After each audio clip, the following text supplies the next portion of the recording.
Hey everybody, today I'm going to be doing an unboxing video of my latest Amazon purchase. This is the 2-pack of electric kitchen timers.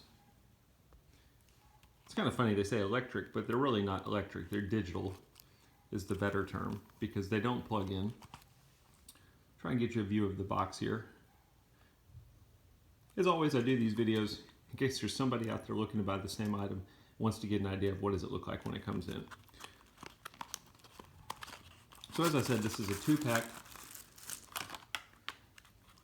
of digital timers. They both should be in plastic. One of them came out of the plastic when I came in. You notice it's got a plastic cover on the front of it. They're identical, no difference between the two. So I'm just going to show you one of them. There's an on-off button on the side here. A magnetic base on the back in case you want to clip it onto your microwave or refrigerator or whatever. You've got a stand here in case you want to just put it on the countertop and have it standing up.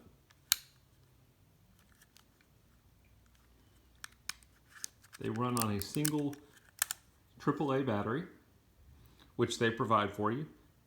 It's got a Panasonic battery in it.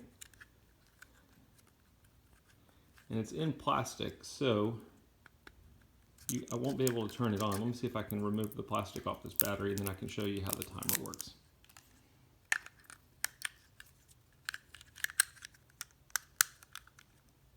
All right, now we're up and running. Again, you can cut it off by using the button on the side here. You can turn it on, and it's pretty simple. You've got a minute button, second button, start and stop. So I can do 1 minute, 10 seconds, start, stop, start, stop. Then when you want to clear it, you press them both. That clears it. And then again, you cut it off on the side. Pretty neat, pretty functional. There's 2 of them. I hope this unboxing video helps you out. Thanks for watching.